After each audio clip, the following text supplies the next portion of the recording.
अब हम जिस तीसरे इंपॉर्टेंट एलिमेंट ऑफ डिज़ाइन की बात करेंगे वो है शेप। दोस्तों, शेप ग्राफिक डिज़ाइन में एक बहुत ही इंपॉर्टेंट विजुअल एलिमेंट की हैसियत रखता है। पिछले दो लेसन्स में मैंने आपको डॉट और लाइन के बारे में काफ़ी डिटेल में बताने की कोशिश की थी। दोस्तों, आपको ये जान के हैरत होगी कि डॉट और लाइन से शेप का बहुत ही करीबी और गहरा ताल्लुक है। पिछले लेसन्स में हमने ये देखा था कि डॉट्स से आपस में मिलकर लाइन क्रिएट होती है, और जिस तरह से डॉट्स आपस में मिलकर लाइन क्रिएट करते हैं, बिल्कुल इसी तरह से जब लाइंस आपस में कंबाइन होती हैं या मिलती हैं तो वो शेप्स को जन्म देती हैं। दोस्तों, हमारे इर्द गिर्द, हमारे एटमॉस्फेयर में और हमारी डेली लाइफ में जितनी भी चीज़ें मौजूद हैं, तकरीबन वो तमाम की तमाम चीज़ें किसी ना किसी तरह से या तो बजाते खुद शेप की हैसियत रखती हैं या फिर कुछ शेप्स की मदद से मिल के बनी हैं। अगर हम शेप को डिफाइन करने की कोशिश करें तो जब एक्चुअल या इम्प्लाइड लाइंस आपस में कंबाइन होती हैं और किसी एरिया को सराउंड कर लेती हैं, यानी कि घेर लेती हैं, तो दोस्तों शेप क्रिएट हो जाती है। जैसा कि हमने लाइन को स्टडी करते हुए देखा कि लाइन 2 डायमेंशनल भी हुआ करती है और 3 डायमेंशनल भी हुआ करती है, बिल्कुल इसी तरह से शेप्स 2D भी हुआ करती हैं और 3D भी। 2D या 2 डायमेंशनल शेप्स वो शेप्स होती हैं जिनको पेपर पे हम ड्रॉ करके देखते हैं या किसी फ्लैट सरफेस के ऊपर ड्रॉ किया जाए या बनाया जाए। इसके बरक्स 3D या 3 डायमेंशनल शेप्स वो शेप्स हुआ करती हैं दोस्तों जिनको हम चारों अतराफ से देख सकते हैं और उनका हर तरफ से मुशाहिदा कर सकते हैं। मिसाल के तौर पे दरख्त, पौधे, जानवर, स्कल्पचर्स और हम खुद इंसान, ये तमाम 3D शेप्स ही हैं। दोस्तों, शेप्स को 3 तरीके से आम तौर पे हम पेपर पे ड्रॉ करते हैं। सबसे पहला तरीका तो ये है कि हम किसी भी शेप को जस्ट आउटलाइन या स्ट्रोक की सूरत में ड्रॉ कर सकते हैं। इसके अलावा हम किसी भी शेप को कोई भी कलर फिल करके भी ड्रॉ कर सकते हैं, और इसके अलावा हम शेप को नेगेटिव स्पेस की मदद से भी ड्रॉ कर सकते हैं या क्रिएट कर सकते हैं। दोस्तों, यहाँ पे ये जानना बहुत ज़रूरी है कि ग्राफिक डिज़ाइन के अंदर शेप्स की अफादियत क्या है या एप्लीकेशन क्या है। तो याद रखिए, शेप्स ग्राफिक डिज़ाइन के अंदर डिज़ाइन बनाते हुए आपके डिज़ाइन में डेकोरेशन के काम भी आ सकती हैं। इसके अलावा मटेरियल या कंटेंट ऐड करने या बढ़ाने का काम भी दे सकती हैं। सबसे बेहतरीन काम जो शेप्स हमारे डिज़ाइन में करती हैं वो ये कि ये देखने वाले के लिए इंटरेस्टिंग एलिमेंट का काम करती हैं और हमारे डिज़ाइंस के अंदर इंटरेस्ट लेवल को बूस्ट कर देती हैं। दोस्तों, इसके अलावा बाज़ औक़ात हम इन शेप्स को अपने डिज़ाइंस में सिंबल्स के तौर पे भी यूज़ करते हैं। अभी थोड़ा सा आगे चल के मैं आपको ये बताऊंगा कि कैसे। इसके अलावा हम शेप्स को टेक्सचर्स और पैटर्न्स बनाने के लिए भी काम में लाते हैं। दोस्तों, आम तौर पे 3 किस्म की शेप्स हुआ करती हैं। Number 1, geometric shapes. Number 2, organic shapes. और नंबर 3, एब्स्ट्रैक्ट शेप्स। तो चलें आए ज़रा जानने की कोशिश करते हैं कि ये ज्योमेट्रिक शेप्स क्या हैं, ऑर्गेनिक शेप्स क्या हैं और एब्स्ट्रैक्ट शेप्स क्या हैं। दोस्तों, सबसे पहले बात करते हैं ज्योमेट्रिक शेप्स की। आपको याद होगा बहुत बचपन में जब आप मैथ्स पढ़ा करते थे तो मैथ्स की किताबों में आपने बहुत सी मुख्तलिफ ज्योमेट्रिक शेप्स का मुशाहिदा किया, जैसे कि circle, triangle, rectangle, square, parallelogram वगैरह। ये वो शेप्स हुआ करती हैं जिनको हम किसी भी 2D सरफेस के ऊपर, जैसे कि पेपर वगैरह पे, कंपास और रूलर की मदद से ड्रॉ कर सकते हैं। इसके अलावा जो दूसरी टाइप है यानी कि ऑर्गेनिक शेप्स, ये वो शेप्स हैं जिनको हम किसी भी सरफेस पे फ्री हैंड तरीके से ड्रॉ कर सकते हैं बगैर किसी रूलर वगैरह की मदद लिए। और ये वो शेप्स हुआ करती हैं जिनका ताल्लुक आम तौर पे हमारे इर्द गिर्द मौजूद नेचर से है। ऑर्गेनिक शेप्स के अंदर पत्ते, फूल, पौधे, दरख्त, इंसान, जानवर, ये तमाम चीज़ें आ जाया करती हैं। इसके अलावा एक तीसरी बहुत अहम जो टाइप है वो है एब्स्ट्रैक्ट शेप्स। दोस्तों, ये जो तीसरी टाइप है ये पहली दो टाइप से मिलकर ही बना करती है, यानी कि ज्योमेट्रिक और ऑर्गेनिक शेप से मिलकर ही एब्स्ट्रैक्ट शेप्स बना करती हैं। लेकिन ये बाजुकात हमारे लिए बहुत काम आती हैं।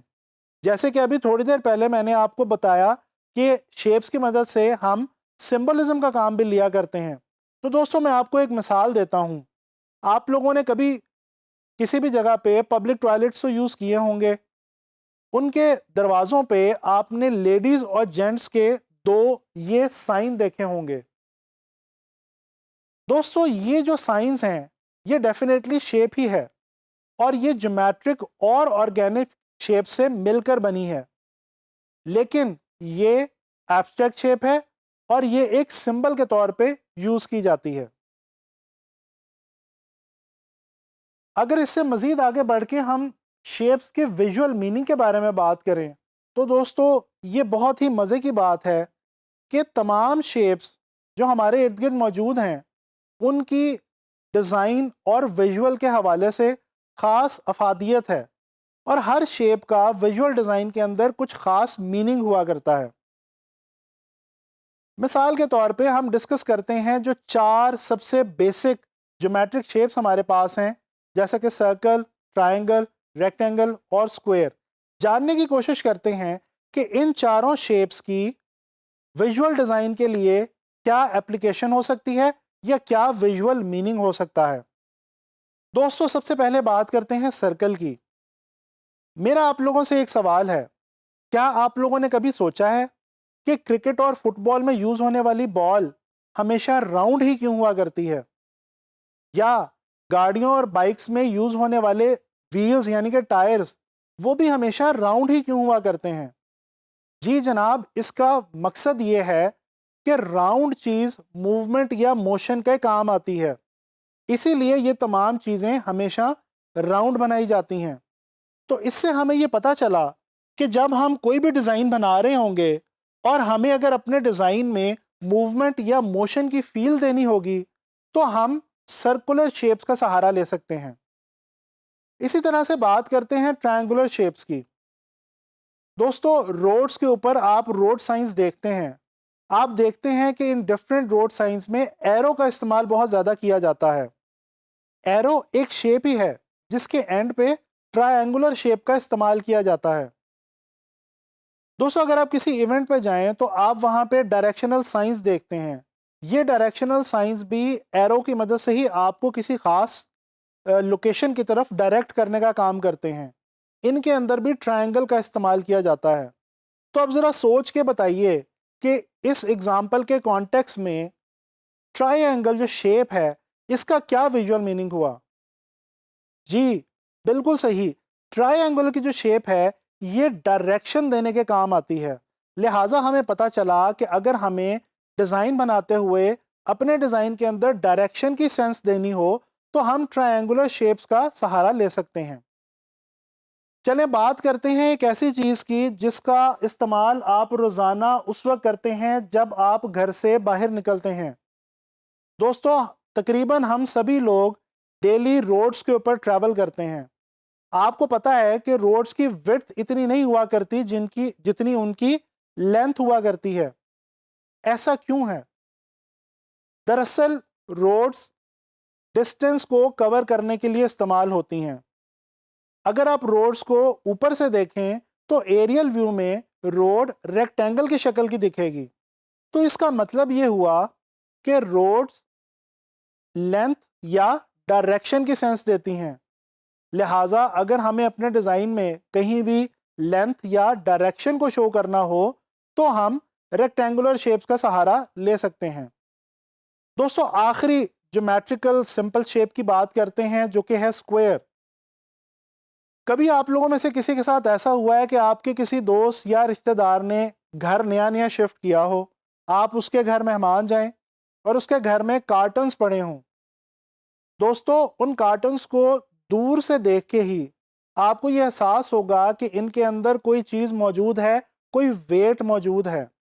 बेशक वो खाली ही क्यों ना हो, लेकिन आपको बज़ाहिर देख के उनके अंदर वेट का एहसास होगा। उसकी वजह यह है कि उनकी जो शेप है वो स्क्वायर है, और स्क्वायर जो शेप है ये हमेशा वेट या स्ट्रेंथ को शो करती है। लिहाजा जब हम डिज़ाइन बना रहे हों और हमें अपने डिज़ाइन के अंदर वेट या स्ट्रेंथ को शो करना हो तो हम स्क्वायर शेप्स का सहारा ले सकते हैं।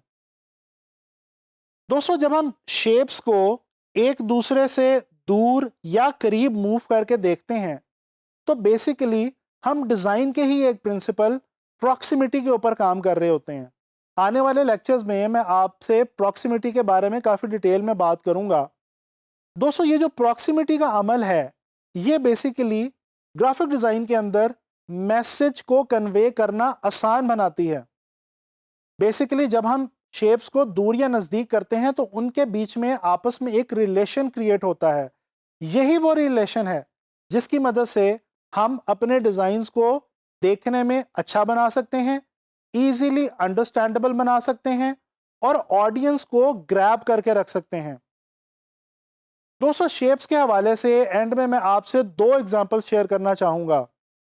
सबसे पहले तो अगर हम नज़र डालें डिफरेंट ब्रांड्स के लोगोस की तरफ, आपके सामने स्क्रीन पे इस वक्त डिफरेंट ब्रांड्स के लोगोस मौजूद हैं। अगर आप गौर से देखें तो आपको अंदाज़ा होगा कि ये जो तमाम लोगोस हैं ये डिफरेंट किस्म की शेप से आपस में मिल के बने हैं और अब ये पूरा एक मीनिंग कन्वे कर रहे हैं। बिल्कुल इसी तरह से अगर बात की जाए लेटर्स की, चाहे कोई भी लेटर हो वो डिफरेंट ज्योमेट्रिक, ऑर्गेनिक या एब्स्ट्रैक्ट शेप से मिलके बनता है और उसका लैंग्वेज के अंदर एक अपना मीनिंग हुआ करता है। बिल्कुल इसी तरह से जब एक से ज़्यादा लेटर्स आपस में कंबाइन होते हैं तो बेसिकली वो भी शेप्स ही आपस में कंबाइन हो रही होती हैं और एक वर्ड हमारे सामने विजुअल फॉर्म में आ जाता है जिसका कि एक नया मीनिंग हो सकता है। दोस्तों उम्मीद करता हूँ कि आप लोगों को शेप्स के हवाले से ग्राफिक डिज़ाइन में अब कभी भी दिक्कत नहीं होगी और आप कोशिश करेंगे कि अपने इर्द गिर्द अपने माहौल में मौजूद डिफरेंट ऑर्गेनिक, ज्योमेट्रिक और एब्स्ट्रैक्ट शेप्स को ढूंढें और उनके विजुअल मीनिंग को तलाश करने की कोशिश करें। इस तरह से आपको ग्राफिक डिज़ाइन में बहुत ज़्यादा हेल्प होगी।